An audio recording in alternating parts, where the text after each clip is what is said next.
absolute maximum at a point. Okay. At a point of a set S of Rn if this condition holds. Okay. So, okay, so for what is this? What are these x for all x? So this statement is not complete yet. So this is for all x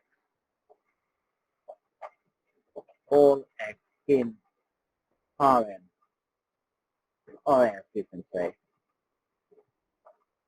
In this case, you can say S or Rn because it's happening in that set.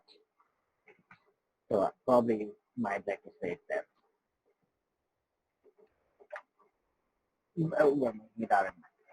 But okay, so this is the idea of an absolute maximum. We'll come to a subtle point when you go to the relative maximum. In the same set, there are smaller regions even there where could be maximum but not maximum everywhere. But this is an absolute maximum, that means it's true for all x in S.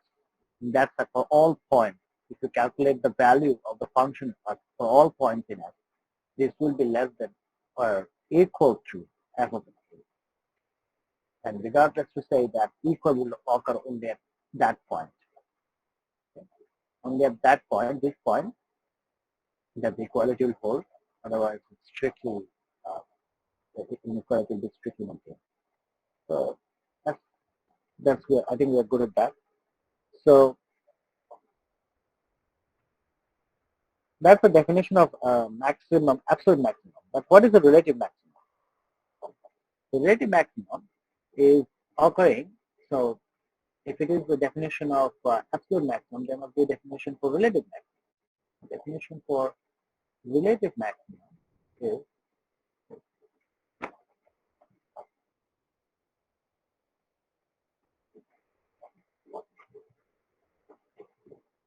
I'm using this mx to the power m symbol for maximum.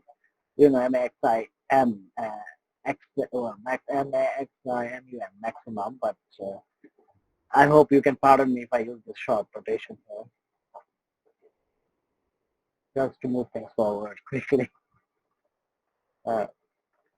So what is relative? If the inequality here, or the inequality, if the inequality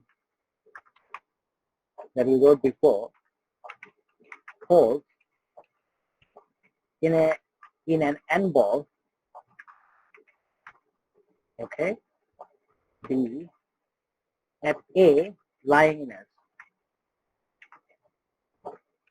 Okay, so it's a subset where the inequality holds. Then you would call it a relative maximum. That's the definition. So does it make sense? So it's like a small, well, you have the ball contained in S, and it could be small, it could be big. However, it is true, the inequality is only true in the ball. So I should say holds only in an open ball. Only is very important. Is it okay?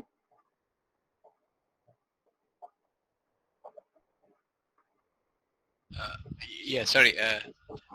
You're actually doing some recap on our last class, is that right? It is not a recap actually.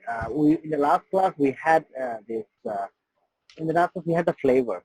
That. Okay, we just started. Yeah, that's just. Yeah, in the last class we had the flavor. At the stationary points, right. The partials must be zero, right? Right. So that the plane becomes z equal to z1 kind of. So you're still following the abstract book, right? Yeah, it's still following. Yeah, we're still following abstract. Mind sharing the page number? Yeah, if you don't mind. It is 3 or 4, but in my my edition, but okay. It is 9.9. So it's a section 9.9. Okay, 9.9. Thank you. I have a question. Yeah. Yeah, the ball can be considered as a subset or the totality of the sets S, right? No, in this case, no. The open ball will be a subset. It will be smaller than. Yeah. That means the ball will always be a proper subset of S. Yes, in this case. Yes. Ball is actually a proper subset. We sometimes try it could be there. It depends on the argument. Right? If the argument does not require us to consider the whole S to be an open ball, then it's all right. But your S could be anything, no? Mane, a ball is a ball, no? Geometrically, if you think your S could be any kind of wiggly shape, no? Now you cannot, the ball cannot be equal to the S, right? Yeah, If yeah. you have a wiggly bound, wiggly, it's not a boundary, but you get the point that boundary is missing, but wiggly shape.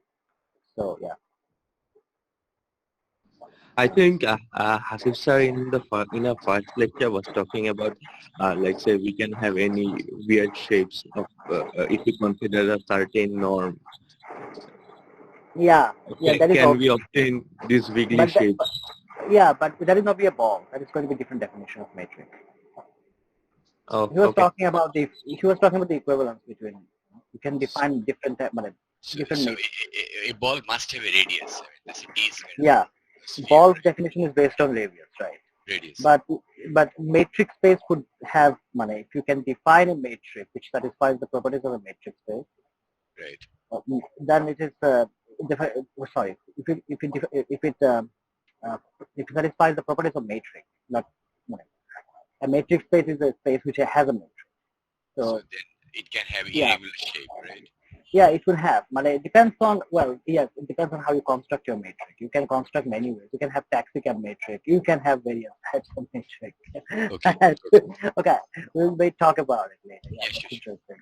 But those matrix, so whenever, because I'm a physics student, sometimes so the matrix for differential geometry are so those matrices are smooth and they're differentiable. Okay, so if you have a matrix which is which has this kind of which is not smooth, which is not differentiable or smooth, that is uh, uh, not a usual intuition, but obviously that's possible. So that kind of matrix can be in your many other systems where you have discrete points and you want to explore uh, the matrix space construction of some networks of points and graphs. So, so we may post something about it. It's a good question. Okay, so we are through with this idea that maximum, absolute maximum, relative maximum. So moving forward, now the same thing could be said about minimum. So I'm not going to iterate it. I'm going to just say here the same is true for same definitions can be concocted for minimum. Definition can be concocted. Now concocted, I might not be sure am I writing it correctly. Concocted, yeah, maybe right. For minimum or minimize. Maximum, minimum, oh yeah, we have singular or minimum as well. Okay, very good. So yeah, right. I'm sorry. I was actually I was making a mistake. Thank you. Yes, you're right. Yeah, It can be there. I defined. think you can use the middle That was point. that. Yeah. Yeah, Then you yeah. can extend. Yeah. Somehow I went to the one side and thought only that scaling is possible. Sorry. So there is one funny thing that happens even in 1D. It happens. So in 1D, so let us have a visual of what happens in 1D. So if you have a curve like this, it has a maxima here, maximum here. It has a minimum here. Does it have any other stationary point? No. Yes, it has. Here you can see, here it's also, because here function is 0. Okay, I haven't drawn the graph, so yeah, it's on me. It's actually horizontal, so if I translate it, it's still going to be true. So at this point, you have this We can have a tangent. pulse derivative is also 0. Okay? So all these points are characterized by the vanishing of the first derivative at that point. That point could be any xi. The first derivative vanishes at that point. And maximum minima, this is called point of inflection in 1D.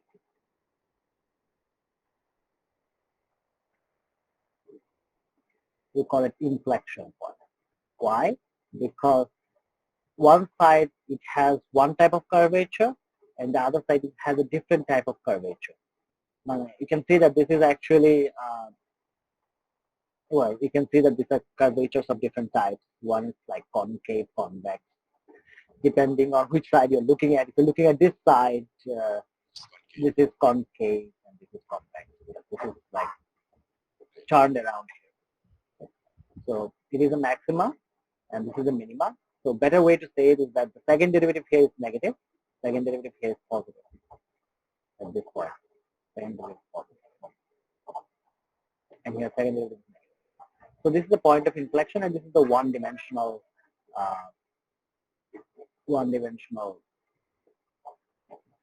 analysis of extremum or stationary points. In multivariable, also in higher dimensions, so in dimension d greater than 1, we have such analogs. And those points are saddle points.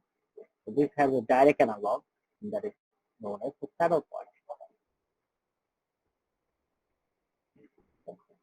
And a saddle point is a point which is neither a relative minimum or nor a relative maximum.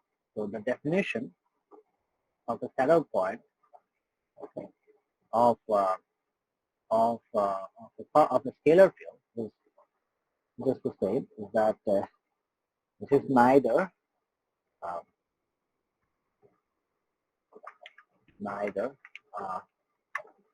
maximum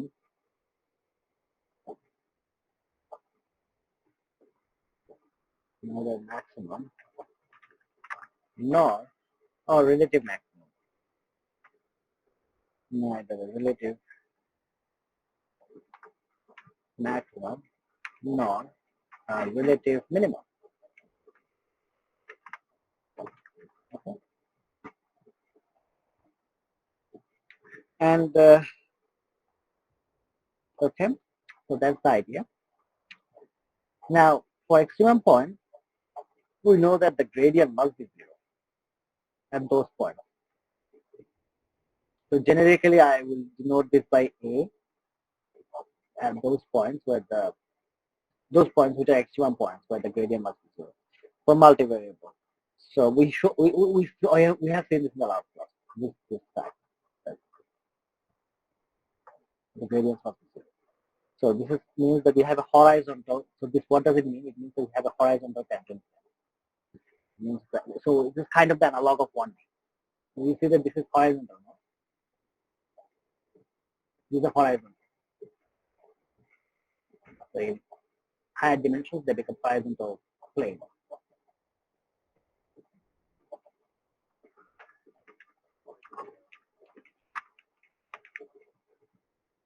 In 3D, say. When I say plane, it is understood as a tangent plane, but let me add that as well. So whenever we mean plane, it is actually, even if I miss the word, it's actually coming from the tangent plane. It turns out if you write any kind of a function, any kind of multivariable function, okay, any kind of multivariable function you write, okay, around the point, around a particular point, it is equal to the horizontal plane. Okay. So you'll see some visuals and you zoom in and you can see that around those points it's actually okay. So yeah. Okay. So around a point, if you zoom in at that point, you'll see that this whole function, complicated multivariable function, will look like just the horizontal plane. Just 1D. In 1D, if you zoom in on a single point, around a single point, this will look like if you have a tangent there, it will look like the tangent at that point. So zoom in close enough here in this region, it will look like a tangent. The neighborhood, but here as well. This will look like tangents if you zoom in there. Similar is true for multivariable functions. Okay.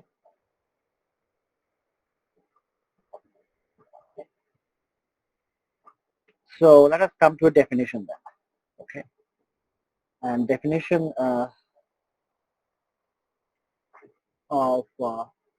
so we had met the definition of saddle point in terms of relative maximum, relative minimum. Let us define it like we defined it for using ball. Okay? Let us define it using ball. So how does that happen? So this covers all the three cases, maximum, minimum, saddle. So let us clearly state the definition of saddle point. Okay. A clear statement would be is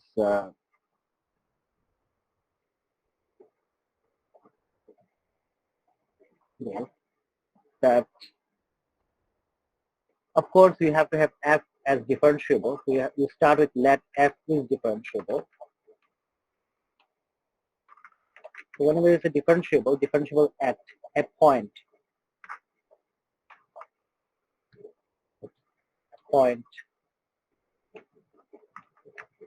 A, and this A, I cannot make it so.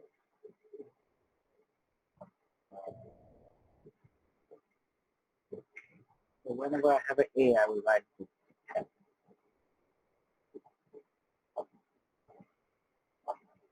So if F is differentiable at A and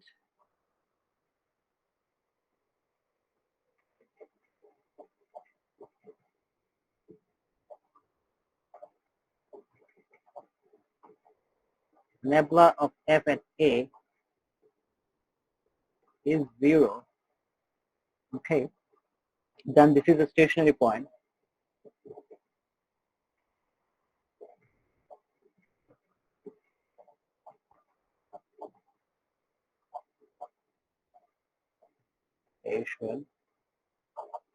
Stationary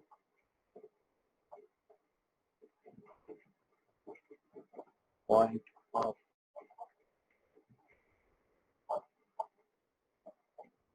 F, okay, and this stationary point, okay, is going to be saddle point.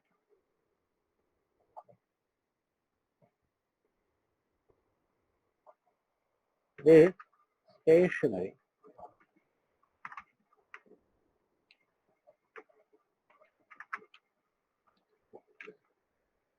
point is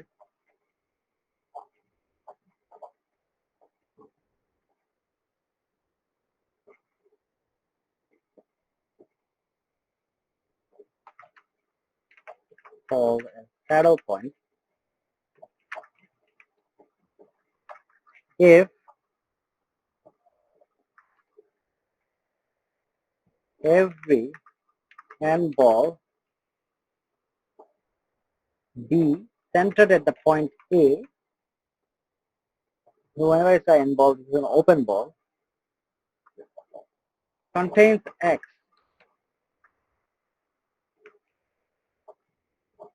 such that f of X is going to be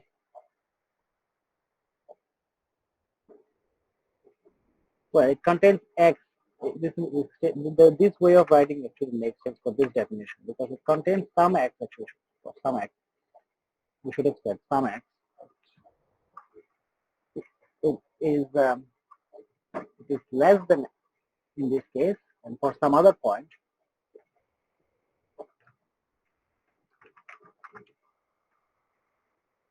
the inequality is reversed. So that's the formal definition. Okay. So it is also in the ball, and it also captures the idea that this is the requirement for stationary point from other. Okay. I have a question. Yeah. Yeah. These F's, I think the whole notion of maximum, minimum, and stationary points were defined on level curves, right? level sets and level curves. Yeah, So, tangent planes are, yeah. yeah, so at we know that the set at which the level S, let's say take a set S, then at which all the points of the set, if I put it in the function, then I will always have a same value, right? Sorry. The Uh, function will be the same. Okay. Yeah, yeah, yeah, For if the it level is set, level yeah. set, yeah, if it is a level set, then of course we should get the same value. then why are we showing equalities? Because they are from the same level set, right? Equality. Inequalities. Well, well, I'm sorry. This definition doesn't have anything to do with.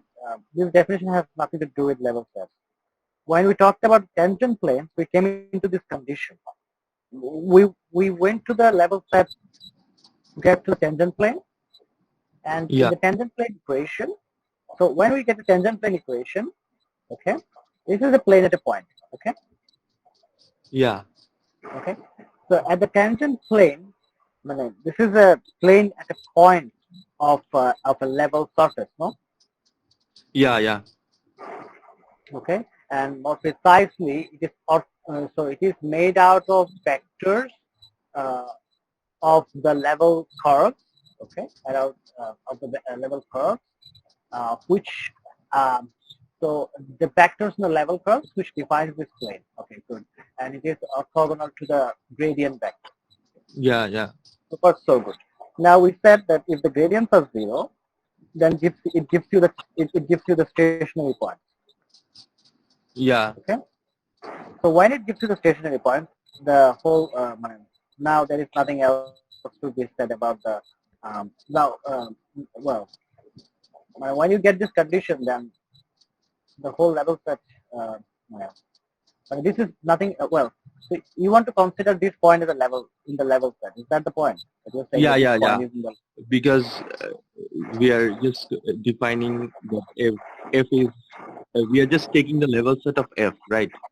So for however, every yeah, but yeah, okay, yeah, but mm, um, but here we're talking about that. Okay, so when we're talking about level set, you are considering a level, and then so for every point you have. Okay, um, so for every value of the function, you have a level, right? And they satisfy if the points, if they have the same value, they create a level, right? So here S is a set. So what is the definition? So here S for all X. So this S is the open set, right? yeah, And for all X, f of X doesn't have the same value. That is uh, implicitly assumed here. I think it will be helpful if you just draw a circle, then just take a point on the circumference and draw a smaller circle. I think So this yeah, will be helpful. I think it would be helpful. Yeah, that's a good suggestion. So let us go to the example. So that's what I'm going to do. In the examples now we're going to see. Okay, so examples I'm going to give you are going to be visual examples using Wolfram alpha. So let's head back to that. But first, we need to finish the definitions, I think. I think so. So the calculations are done. The Okay. definition was so. One thing, you have to shift my tab. Okay, so I have to share my screen so that I don't have to change the tab. Okay, very good. So that's my screen. There we go. So we have visible.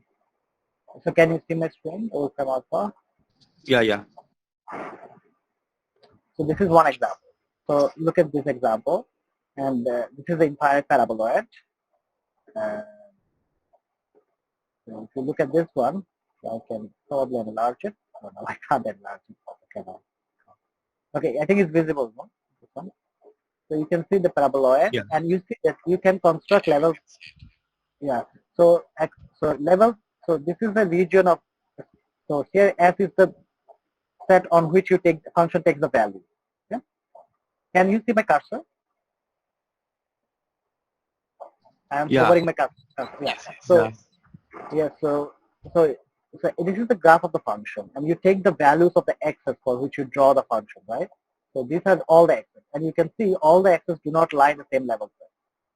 So the slice here constrains one level set, different slices contain different level sets, right? That means different values of that. If the slice is horizontally, perpendicular, basically, slicing z axis, so you get different level sets. Does it answer your question? Now you can see that at A, at the top, you have a maxima. Yeah. Yeah. Okay. So yeah, so this is not just a relative maxima. This is actually an absolute maxima, right? It is very much possible, easy to see from the graph. No? So this is an absolute Yeah. maxima. And this is the contour plot. And the contour plot, as you can see, as we come very close to the center, it becomes absolutely bright, and as you move away, it becomes much more darker. So at the center, there is a maxima. Okay, good. So let's look at So just yeah. 1 second. So, can we say that contour plots are kind of level sets? Curves? Yes, contour plots are level sets. So, Level sets are even more general. So yeah, so 2D plots are the brightest brightest. area, I mean, Yeah, it depends on here we can it depends on how you I don't know if there is in this case it means that there is a maximum. Okay, so every layer has a different color. So here it means that as you go away from the center,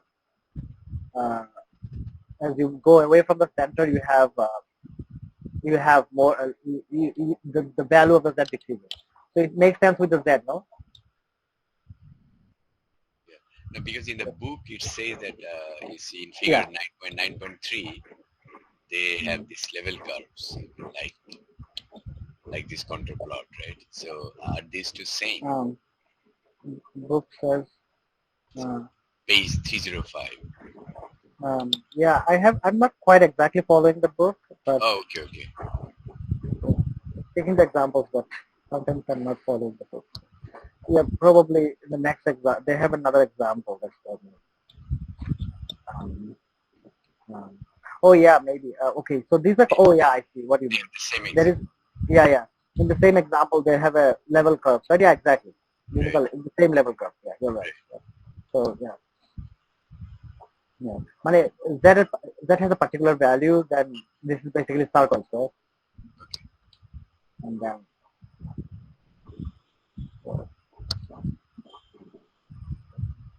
so one thing one can say about contour plots is that you can know what is if you have something steep, then the contour plots get very close together. So here the contour plots are very close together, but the further you go away, you see that uh, they are more spread out. So if the level curves are very close together, they're very dense. That means very steep. That means level is changing very fast. That's another thing one can put. Control plots. The first example was this of this function. So I'm just going to write here so that we have a collection of the examples we're discussing. So this is example number 1, and this turned out to be a relative and absolute. So if it is absolute, this is going to be relative for sure. However, for relative, it will not be absolute. That makes sense. Another function that's That means the question I raised previously is true. That means that when I take the set to be on the entire ball, then the relative maxima and the absolute maxima become same. I'm sorry. I didn't follow your Uh, statement. uh, I was saying that Maybe when I take the S, the set to be equal to the ball, then relative maxima and absolute maxima are equal. That's not true because relative maxima could be different. We'll see more examples. This is just one case. In this case, this is. So you're talking Okay. about this case. But Okay. if you, well, okay, we'll see more examples. So this is another example, and this is very simple example. I think we have some very simple examples. This is also a paraboloid, but you see that because there is no two minus, this is just curvature, opposite curvature. Instead of maxima, I have a minimum. We just, you can think of it as a lower hemisphere, we had upper hemisphere, so something like that. Well, in this case, it's not a hemisphere, but lower paraboloid. Okay, and so you see the different color, the minima. So let's compare with the last one, the graph. You see, as farther you go away, it becomes darker, no? So that means you are approaching very far. The value is brighter. That's why it's maximum brightness. So it kind of rings the bell, no? So at the center you have a brighter. So here as well. So you have a darker at the center. That means you have a minimum at the center. And as you go away, it becomes brighter. That means your values are increased. Okay. So yeah. So this is obviously relative minima and maximum, absolute minima. So relative and absolute minima. So second example.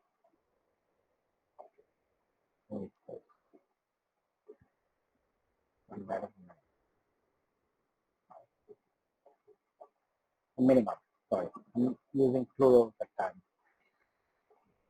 Minima would be for multiple minimum.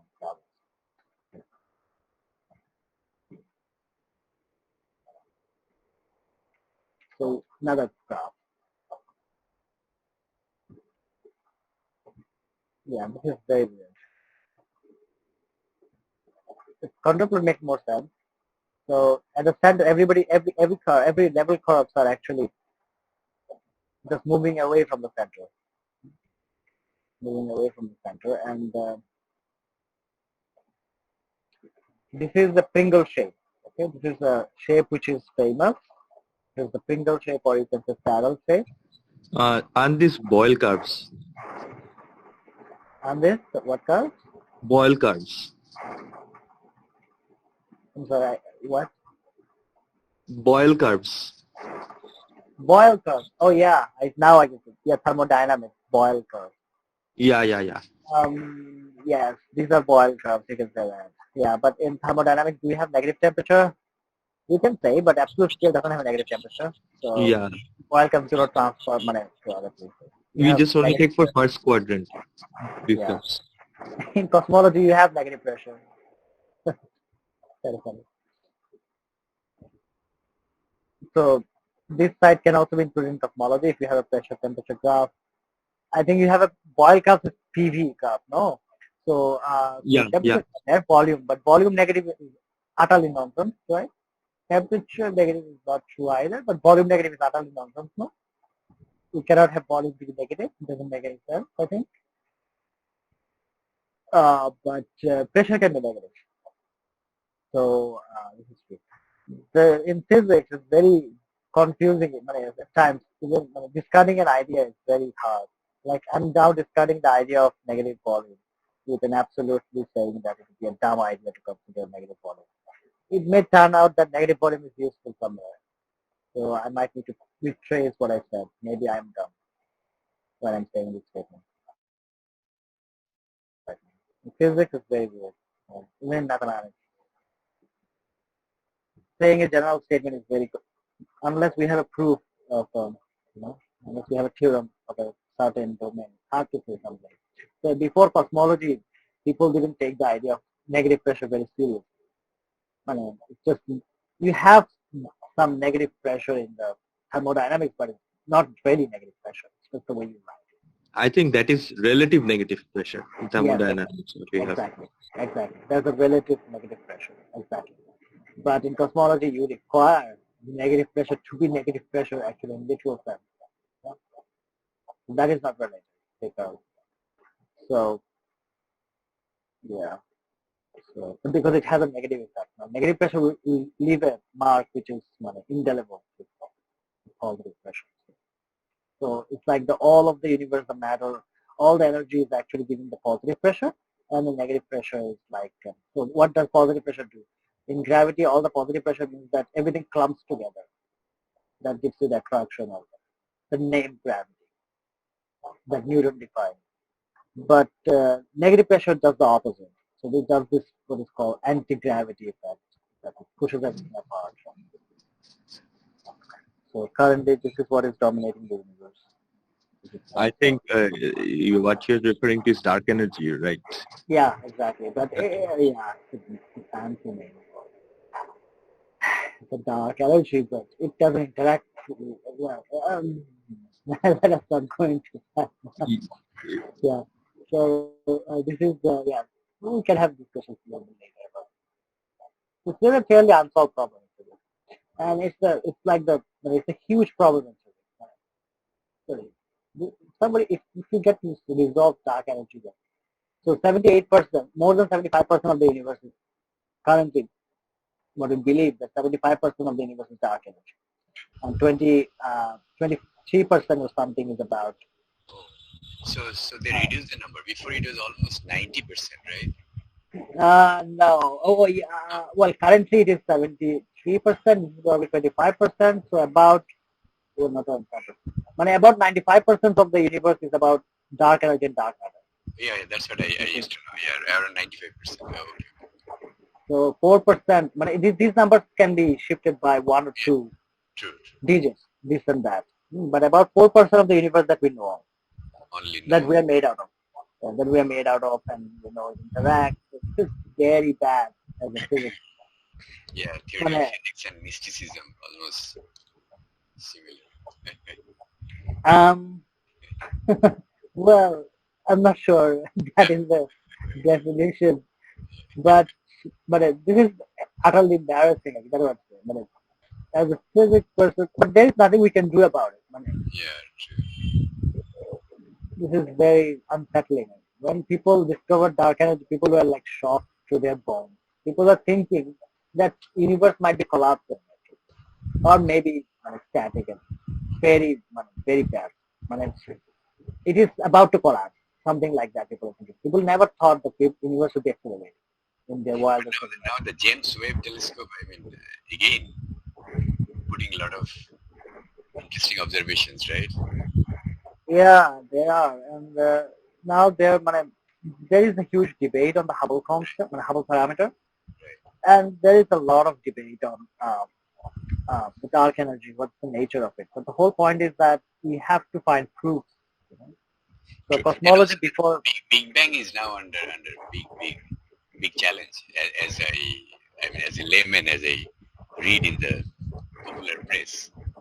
no Big Bang is challenge means I don't know what you mean by hey, James Webb. Big Bang is there might be a thing called Big Bang might not have happened. That's what they're saying, especially after JWT. Big Bang definitely happened. Big Bang definitely happened. Now there's a question. I don't know. It went into even Nature, very recent, I guess, after the JWT thing. So you guys can tell us more. JWT? What is JWT? James Webb Telescope. James Webb Telescope. Yeah, James Webb Telescope is it's okay. It's capturing the early universe signatures, I think. So we have the CMB. Now the data, that's what I'm saying.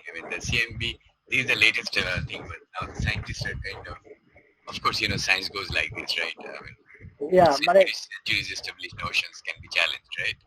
Sure, but we have a strong evidence that Big Bang definitely happened. What we do not latest evidence says that might not be the case. That's what I don't know much about it. I'm just posing. What do they mean by? Okay, can you please? Sure. Forward me the link. Of course, I will. Yeah.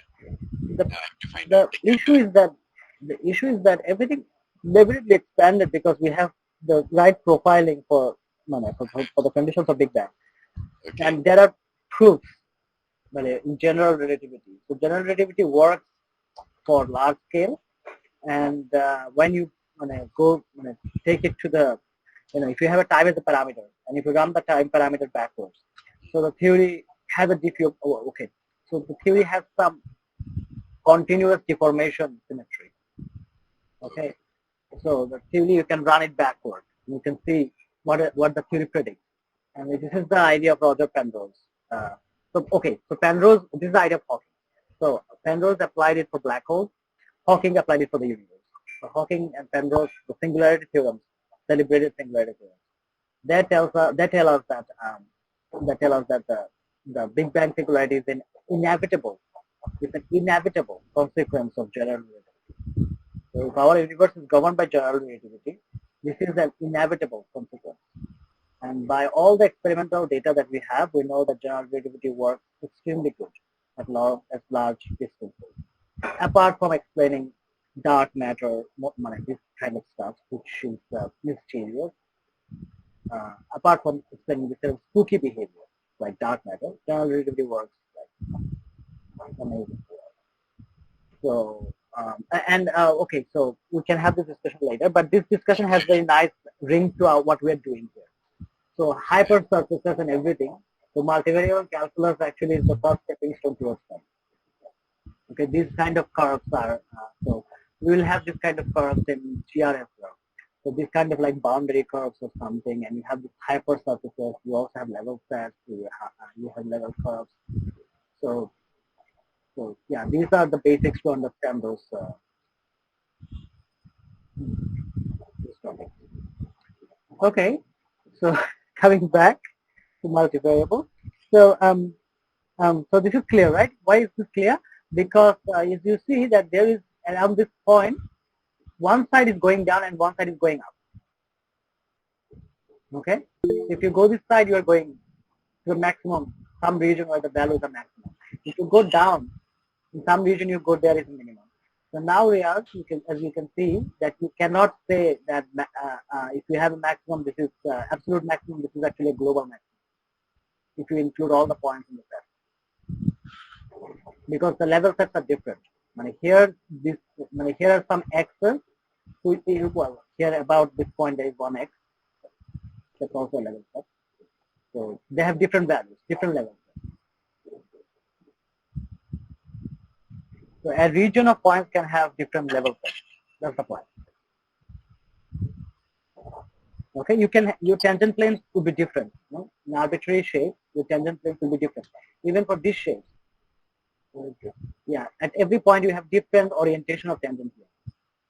However, at the middle point you have a tangent plane that's absolutely horizontal, and that's the definition of a extremum point.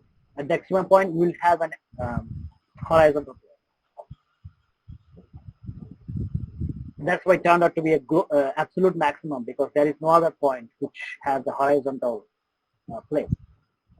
However, in this example, here you have multiple points where you have horizontal. Okay.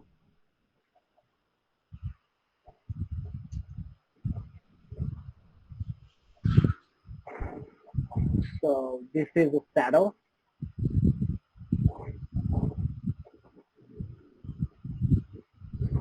Okay. So we can meet another saddle, which is x cubed minus, I'm sorry, what happened here? X cubed minus 3xy squared. Jesus, I didn't.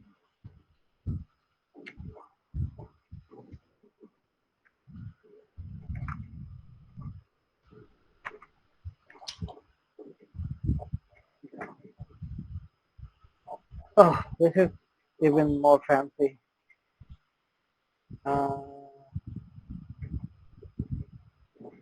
This is even more fancy. So, and even more clearer, maybe. So, is this a saddle? It's more clearer, no? Yeah. This point is more clearer now. You have this valley. You have this valley where you go down and you go up. The two regions. So at the 0, 0 point, this has a very funny name. It's called monkey saddle. What is its name? Monkey saddle. Monkey saddle. I don't know. Maybe in Aladdin. I don't know if it's inspired by Aladdin's carpet. I don't know. So there's a monkey. I couldn't think of anything else. It is has Yeah, it monkey. looks like Aladdin's carpet. I don't know. So x cubed minus 3x. These examples are good to remember and apply. You want to learn money? Okay, in science, examples are very, even in mathematics, examples are examples are very important. Definitions are shaped by the examples, counter examples. So if you can remember or visualize the shapes of this. Yeah, absolutely. From data, the theory changes, right? Exactly. Yeah. So the math, we say math is abstract, but they are inspired by obviously examples. I don't know why people don't mention it. When you look at a definition, Abstraction is always like that. The observations came, then based on that we kind of group, categorize, and abstract ideas, and of course, one abstraction can lead to another abstraction, right? Yeah, you have a good definition, which is good means it covers the known example. But then you think of the definition by itself and make it such that it can be more powerful. You want a definition that is just robust, that is unambiguous, and that has a lot of power. Yeah, absolutely. The Greek philosophers mainly, pioneered it, mostly led by Aristotle. This idea should be inspired by philosophers, but mathematicians now picked it up, and right, of course. Now currently philosophers are lost mostly. Well, you can debate on that, but they cannot precisely say something. Yeah, they cannot precisely say something, but mathematicians can precisely say something. Right? Philosophy is difficult subject. It's more difficult than mathematics in certain sense, obviously. Yeah. So what probably philosophers should do is try to formalize their stuff. I don't know if they're doing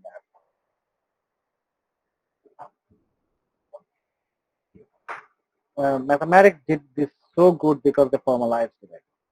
Everything is the same food. So we have the saddle points and we have many examples of maxima minima. So maybe I will not write it down, but I will show the graphs of more of them. Let us play a few more graphs. Yeah, I think it's fun as well. A few more graphs. So 1 minus x squared graph. What does this look like? Some upside down, a parabola, upside down parabola. And it's not a fancy one because it's just an upside down parabola. X squared. And you have a tangent line defined. But yeah, so it is a three-dimensional. I don't know if that is shown, but this is something which is okay, this graph is not properly shown there. So it should have some. Wolfram Alpha couldn't draw this properly. It's sad.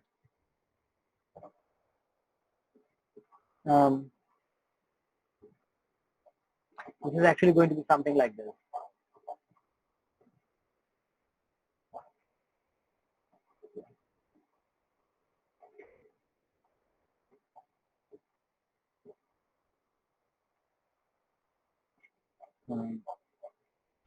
It's kind of a roof sheet. Bent sheet, bent roof. Yeah. And the I think it looks more like houses. Yes. Roof. So yeah, the tangent plane is here. So another thing. So the tangent line is a parallel line. Excuse me. Hello. Why not so long?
Oh, I'm sorry.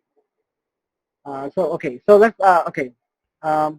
We have a lot of graphs, so let's have okay. So one more graph, x squared y. What does it look like? X squared and y squared.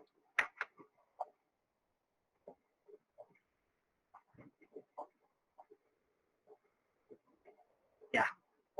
So what is this? Any guesses? What is this? A minima, maxima, relative maxima? What is this?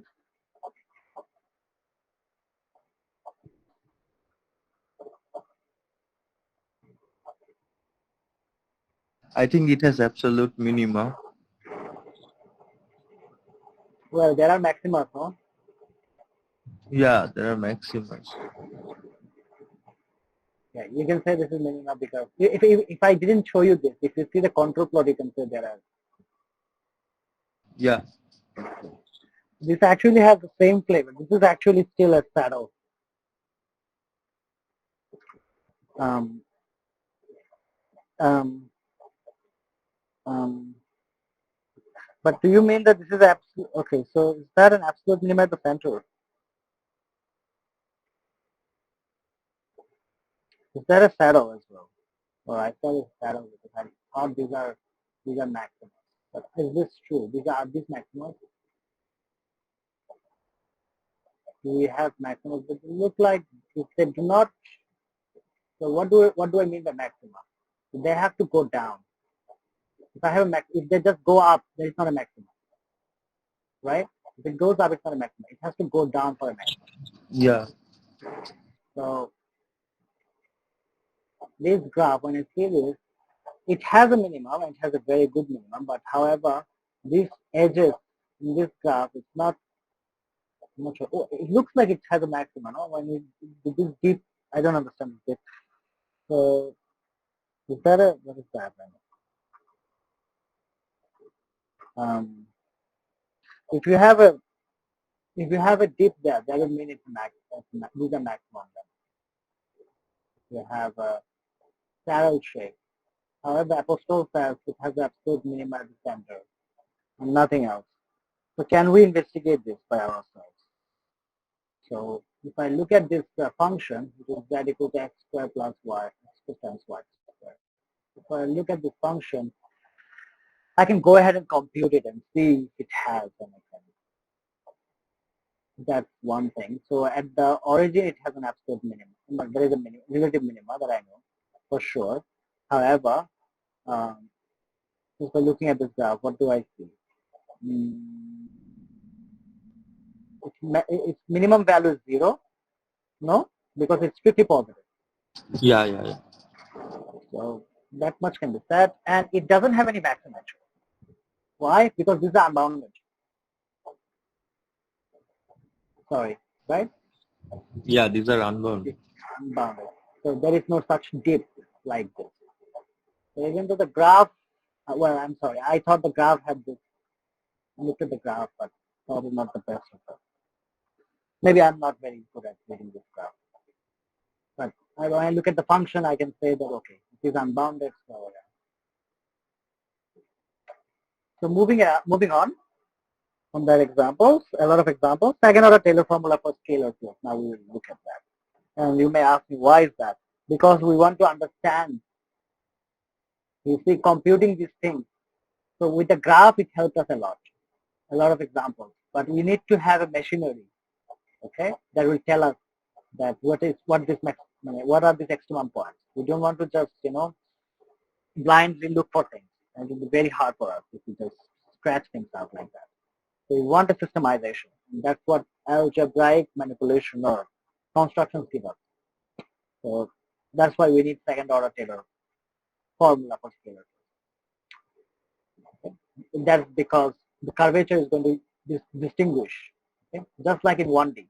In 1D, this was the second derivative that distinguishes between maximum and minimum. And the second derivative is what the boss is. So this distinguishes either this point is a maxima, this point is a minima, or it's a saddle or inflection point. Right? Second derivative vanishes. Similar things we see in the multivariable. And multivariable case is more important because the world is full of multivariable functions. So second order Taylor formula for scalar case. Okay, good. Now, mathematics part.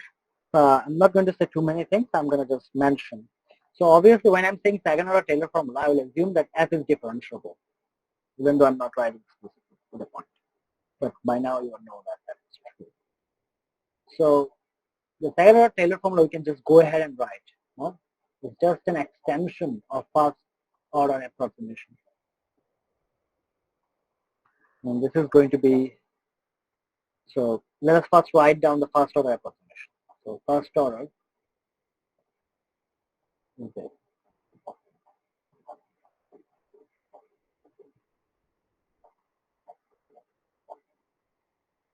This was our derivative. This is our absolute, sorry, our total derivative. And then we have this error, E, function A and Y. Now, so far so good.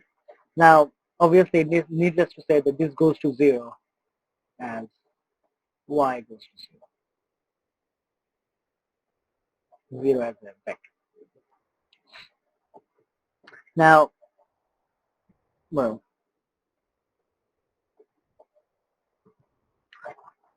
so at a stationary point, this is 0. This is 0 at, I would say, SP for stationary point. Okay, for sure. So at a stationary point, this is 0. So that means that you have this and that, the equivalent. And as you can see somehow that to determine the sign, we have this inequality. We have this definition based on inequality. You see this kind of, the inequalities are what determines maximum value. There, so inequalities are important. So this inequality means that there is a sign is important. Sign, overall sign is important. As we see, the sign is actually connected to the first order approximation, this error term. Okay, and then how do we get the sign from here? Because this is what we understand. We want to understand. We want to understand is this greater than 0? Is it less than 0? What is it? So it is somehow related to this E. So we have to understand this error term better. Okay, that's what the first order formula can tell us, as far as it can tell us. So that means there is a, we have to go to the second order to understand this better. The second order, okay,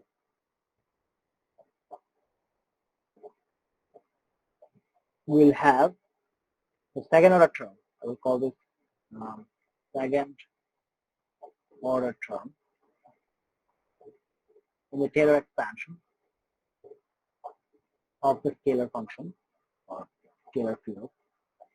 So there'll be two partials, Di, dj. They're both directional derivatives. I said partials, no? I'm sorry. They're directional derivatives.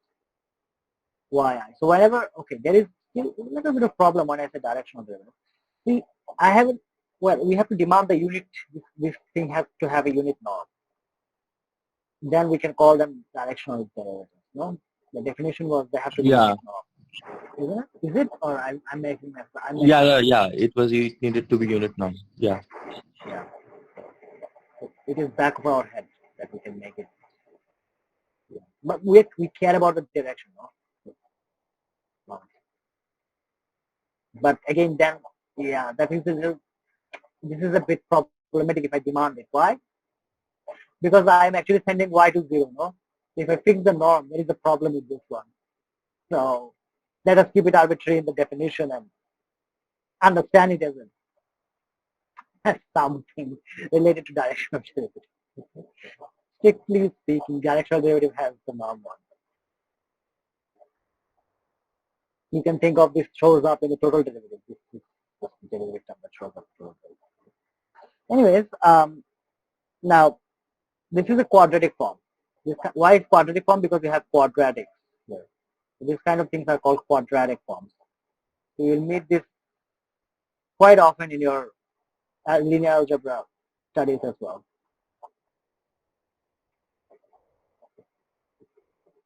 Okay. You have least square method, that is also quadratic form. No? So I have a question. yeah. That the yi's here, yi's are scalars, right? The components of y. Yeah. Like in the total derivatives, we are just taking the dot product with respect to y. But here we are just not taking it here because the form is di and dj and yi and yj it itself is scalar. Or there is I'm sorry. can we Sorry. uh, can we write it like the total derivative form? Well, so you're saying that we haven't defined it with the total derivative. That's what you're saying. How did we? So this is Yeah, yeah, yeah. actually this is we are we're writing this term from a Taylor second term, not using any total derivative. So the argument for the second derivative is that they have to be continuous and they have to exist and they have to be continuous. Okay. So yeah. So we are implicitly assuming that that's true here. No, I was saying that we have a total derivative form like nabla of f dot product with y. Yeah, Do yeah. we have it? Do we have that type of form in second derivative term? Yeah, we have two. That's why there are two. But we have now two directions instead of just one. Like say some nabla square or Yeah, exactly. It is not that like sorry. Instead of I used a different. Yeah, this is going to be Laplace square if the directions are same. If you are approaching from the same direction, that would be Laplace square. But otherwise, x square, y square, z square. But you can have mixed partials, no? You can once yeah. approach from x, another approach from y, and all sorts. That's why it's the most general quadratic form. Okay. And the Okay. thing about this derivative, its meaning of derivative is precise because we demand it to be continuous, not just exist. Okay. So the derivative, we are demanding the derivative must be continuous. So from the definition of limit, this is rigorous in that sense. Okay. So we use the total derivative to actually arrive to the continuity of the derivative, right? Yeah. But here we are for the second derivatives we are just defining it that this must be continuous, and it can be checked with the standard formula that this is continuous, right? We use them in the proofs of sufficiency conditions for mixed partial derivatives, right? Yeah. Yeah. So yeah, so this is a yeah, so this is a second order term in the Taylor expansion, which is the error term, because the error is a second order. We're saying that the error is the second order. This is the thing. Error is at the second order.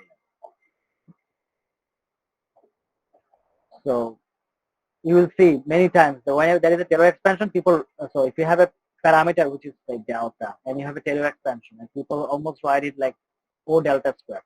Okay. Yeah. They write it delta term and this is the thing. Now you see what this thing is. Okay. This is the thing that this is the error term. Okay, so this has actually a name. So this name, this thing has a name, and okay, so this is a square matrix, no? The partials, the second order partial, this is a square matrix. If you write it in a matrix, Yeah. this thing, if you present this thing in a matrix notation, then you would see that this is a n by n matrix and has a name. The name is called Hessian. If somebody saying, but it's very famous. It's very famous. very important in all the multivariables and in differential geometry, very important. So it's h of x. So anybody want to find out the critical points? So these points, when I said these are special point, stationary points, they have a lot of names. They are also called critical points. And differential geometry or such subjects, you will never hear stationary points. So you will hear critical points. In thermodynamics, you hear critical points. The same thing. They also are known as extremum points.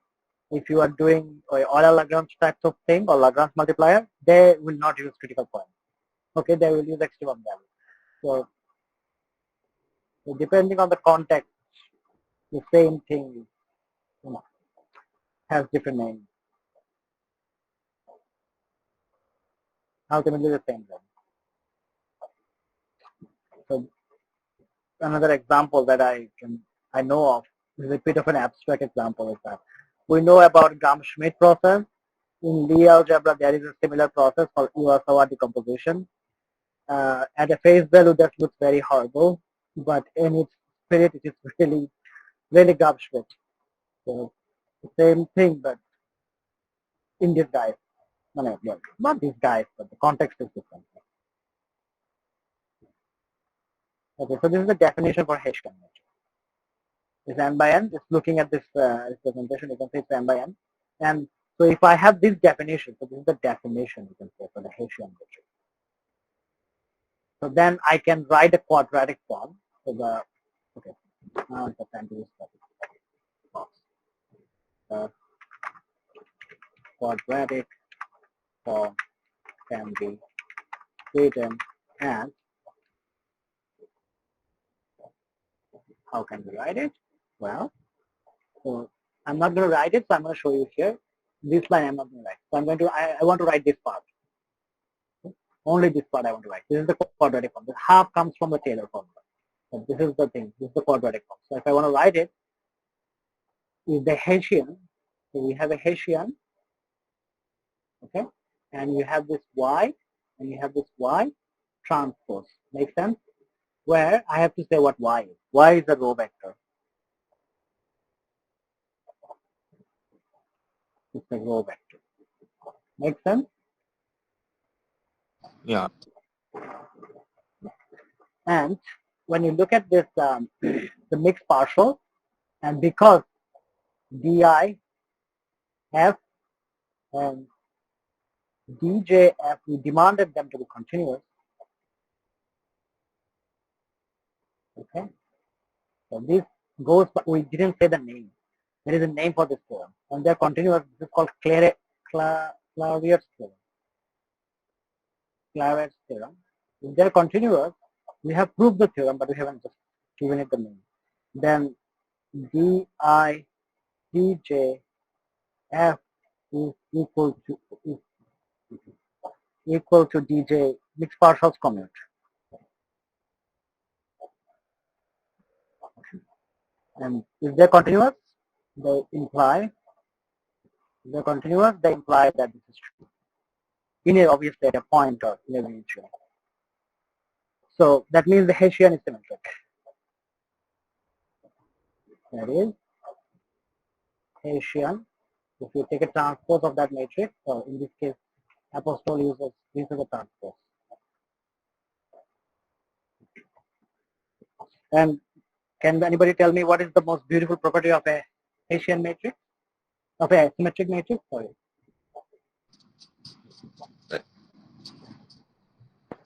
It has real eigenvalues. It has real eigenvalues, no? Oh, okay. So in quantum mechanics, this becomes Hermitian. So transpose becomes a dagger. So this is in complex generalization or complexification. So still, because they are similar, they have real eigen. They also have real eigenvalues. So that's why this is important in quantum mechanics. We call them observables. So in quantum mechanics, observables must be Hermitian because whatever we measure is real. So because eigenvalues are measurement outcome. Yes.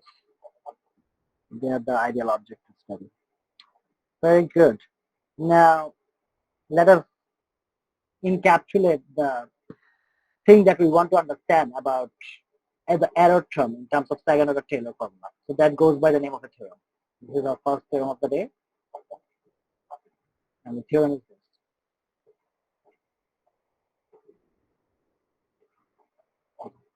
So let F be a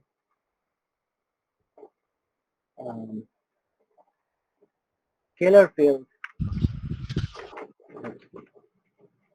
with continuous mixed partial derivatives or second derivative side. Next is also, okay, this We is should the also same thing. also say second order. Yeah, next, yeah. So I think instead of next, second order. That is more appropriate. Could have multiple orders, but still next. Thank you. I was just spinning around that one, but this is the best way to put it. So D underscore IJ F is what I am demanding to be continuous in an n-ball. Okay, so we assume this is true. Okay, then for all now y vectors in Rn, okay, such that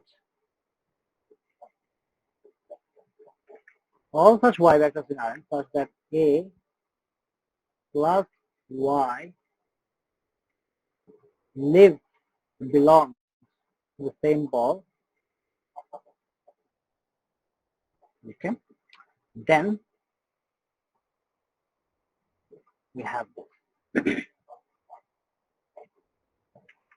So I will use different. This is my A now. I'm sorry, this is easier to write. Edges are easier to write. Mood is hard to write with it. Cursor.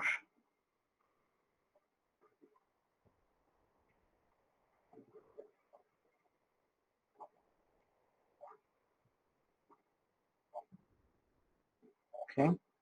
So far so good.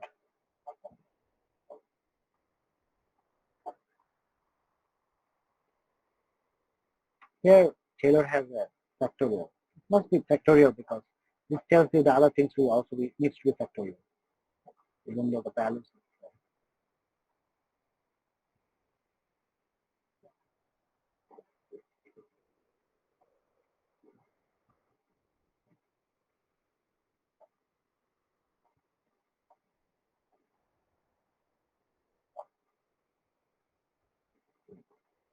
Okay. So this term is that, and this also could have been written in a different way. Okay. So what I could have done, instead of taking up this space by writing this, let's use this here. Okay.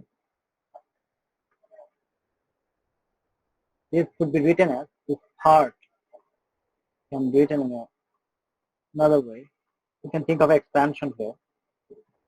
That y h transpose and another term, which I should give some index there. And it should be square here. Noting as that's the second order.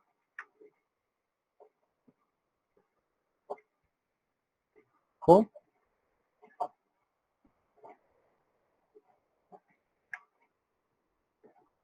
Okay, this is the Taylor's theorem. Okay.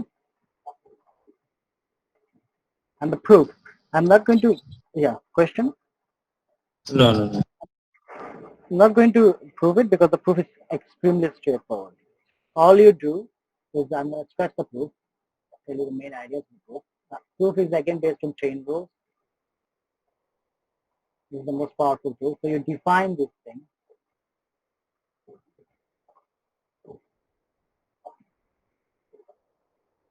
Okay. So for some u, this is still bounded. And then, well, for this to be true, you actually do not want to bound it to 0 to 1, but minus 1 to 1. So it's not just that part, minus 1 to 1.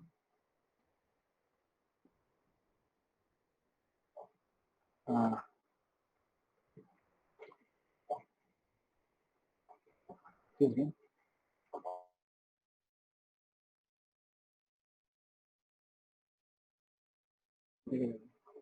Yeah. So so we have this now. Then what you do is you just go ahead and apply the famous or results of chain rules. Okay. So what you do is you apply. So first of all, you can just go ahead and see what g of 1 and g of 0 means. And just get some formulas around here. Make some equivalent. That means you for a plus. This is I what you're think after. you are applying mean value theorem because you're taking the limit 1. Yeah, not yet. Yeah. Well, we have a minus. Yeah, well, yeah, this is not important. We have this closed boundary. We are not going to.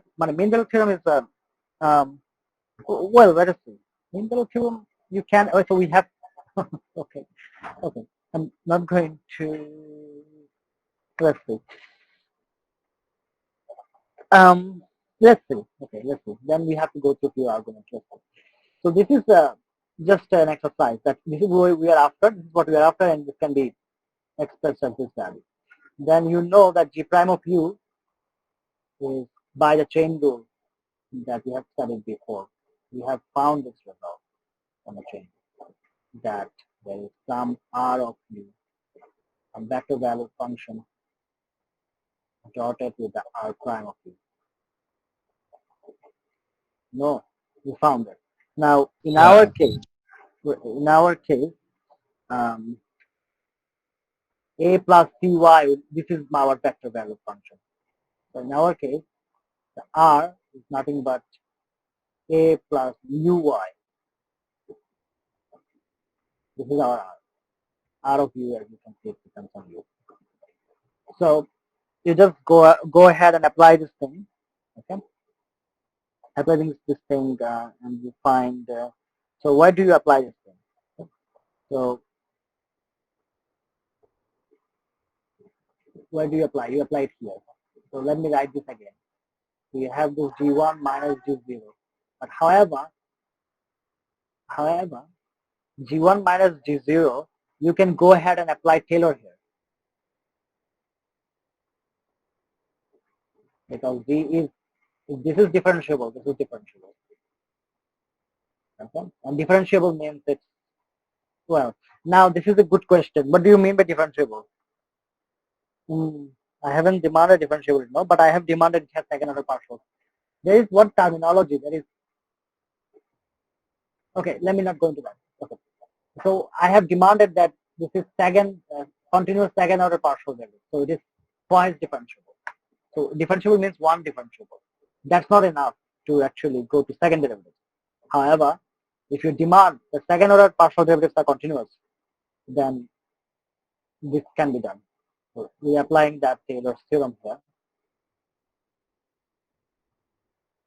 And we have double trouble.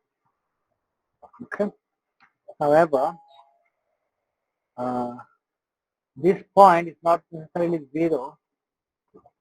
This is 3. So why is that? Um,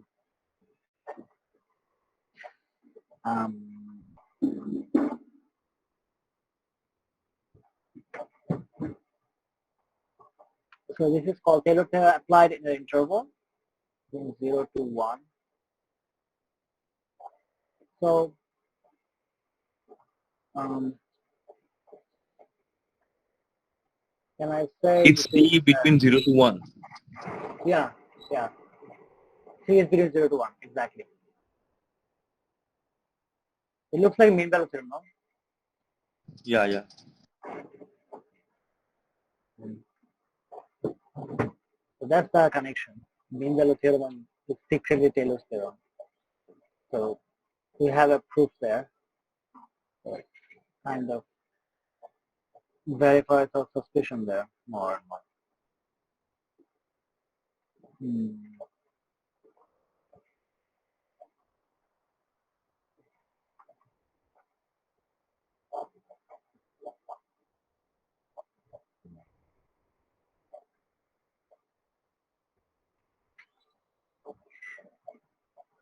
Okay, so taking this thing, then we apply our result to the second derivative. So what is g prime 0, by the way, before going to second derivative? What do we get from g prime of 0? Do I need that g prime of 0 here?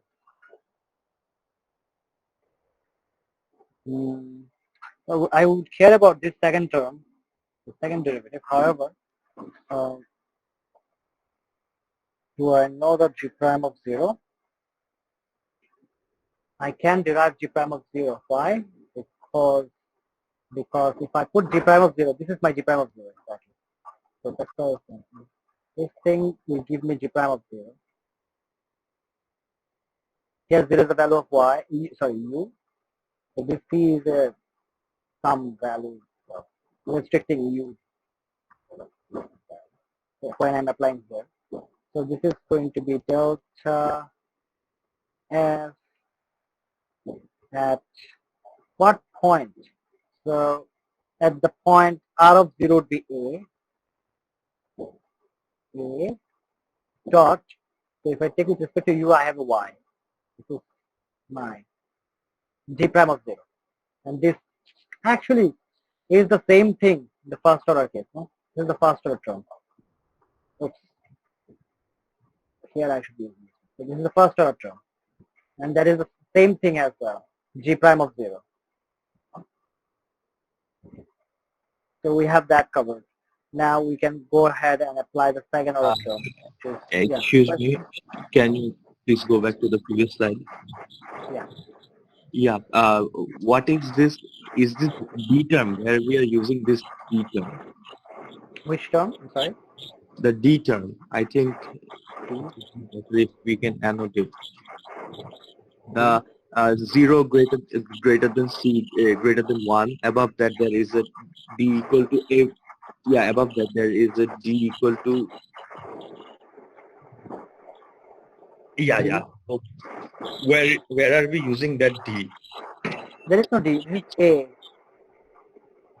A. It is equal to D, right? D.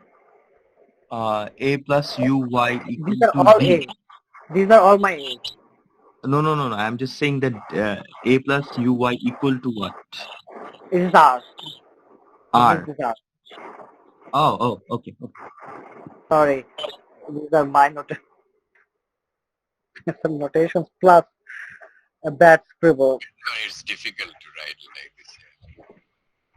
Yeah. It's the So, radius, I guess. No? which one is the radius? R. R. No, it's No, another it's not. It's not a another radius. It's actually it's a it's a vector function. valued function. It's a vector valued function. It's a function. Okay. Yes. It is in this case. It's a vector valued function because you have u is in interval. So different u, it gives you different points in the Rn. That's why it's a vector valued function. Now I was sketching the proof, and now second derivative. So I got it. Yeah. The second derivative is what captures everything. So if you want to find g prime of c, what is it? So first of all, find it for g prime of u, then find for g prime of c. G prime of u is what? G prime of u is nothing but applying the chain rule again. What do I mean by that? So we have this chain rule result. Now we have this result for g prime. What happens for g double prime then? You apply on this, you apply again. Does it make sense? Yeah, we apply on this. Yeah. So this will look like this. So that's the takeaway. You can iteratively apply chain rule and get things away from it. So I'm not going to write all the details. I'm going to write, it usually would be inside, but this derivative is going to non-zero value would be on f. That's what we'll point them out.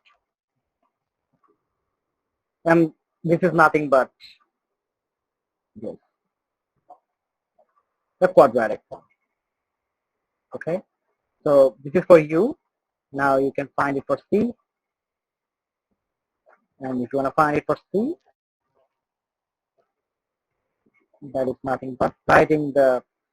So this is u means what? This is r of u. No, so I have to do a little bit of trick because I have to mention how u and how u becomes r of u. This is u. That means this f is actually a function of r of u. Therefore, this is also a function of r of u.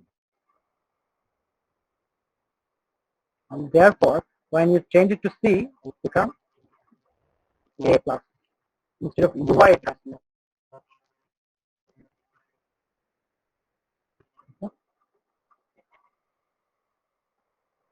Hmm.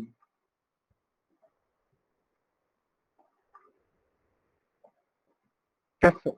Hmm.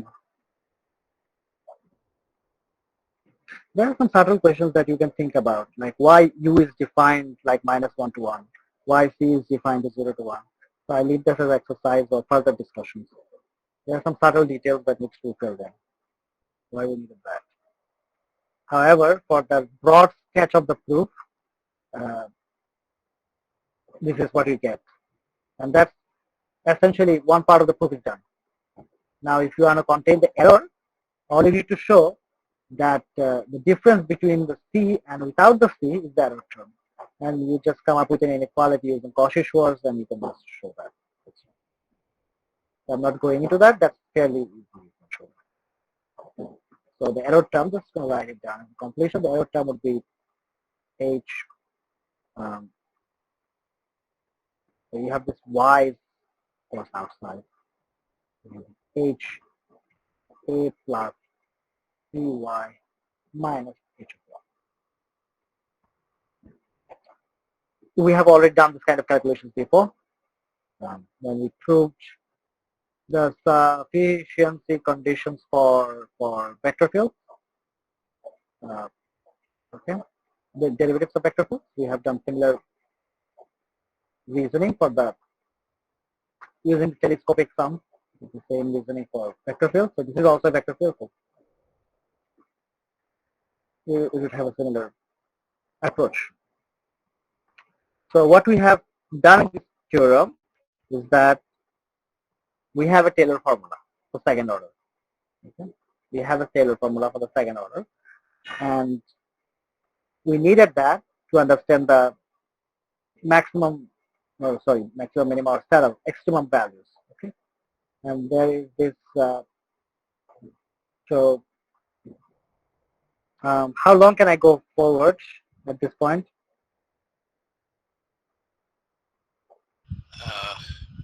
Sorry, I think I need to run. Okay, so today we can close it up to this point, and next day we will cover some. So what we are after. So let me summarize and just we end. Okay, so just catch the plan for the next class tomorrow. That is tomorrow at 5. So we are looking up. We are going for the sign of this, no? The sign of this will tell us it's a maximum, minimum, or whatever. Right? So this is related to this quadratic form. Okay, and this is to do with derivatives. So we have been able to connect it with derivatives using the Taylor formula on the rigorous basis. The theorem. So this can be trusted without a doubt, as long as the assumptions are true. Okay. So this is we have done. But now we are more. So you see, these are quadratic, no? These are already quadratic, so they are always positive. So they don't contain anything interesting. What is the interesting information is contained in this thing, right? So the sign is actually dependent on this thing because this term is 0 for maximum values. So the sign is actually coming from this term, no? Yeah. So we will be looking for because yeah, question. No. So this thing is a matrix, it's a Hessian matrix we found. So it must have eigenvalues, no? So we are interested about the eigenvalue of it. Okay. Hessian eigenvalue, more precisely, or the quadratic form of eigenvalue as a whole. So the eigenvalue of this thing we decide if this thing is what? It's a minima or saddle. So it will turn out that to understand the eigenvalue of this kind of square matrix, we will have to, well, it's not just a square matrix, it's some derivatives and etc. But we'll use the theorem, etc. But the whole punchline is that the eigenvalues can be used using the ideas of linear algebra, that is determinants and basic determinants. For if you are talking about 2 by 2 matrices, you can use basic determinant trace of a matrix to conclude everything about the functions of n equal to 2 Euclidean space. You can conclude everything about it. Okay? And in general, determinant still plays the role. However, the roots would be much more complicated. They will not be nailed down by just trace and the determinant. However, for n equal to 2, this turns out to be very easy. So we will do it for n equal to 2, and before that we will establish this connection that the eigenvalues hold the key to maximum minimum saddle, and after that we will go and do some extremization using Lagrange multipliers. Hopefully in the next class. Okay. So yeah, that's it. Thank you for your attention. Thank you everyone.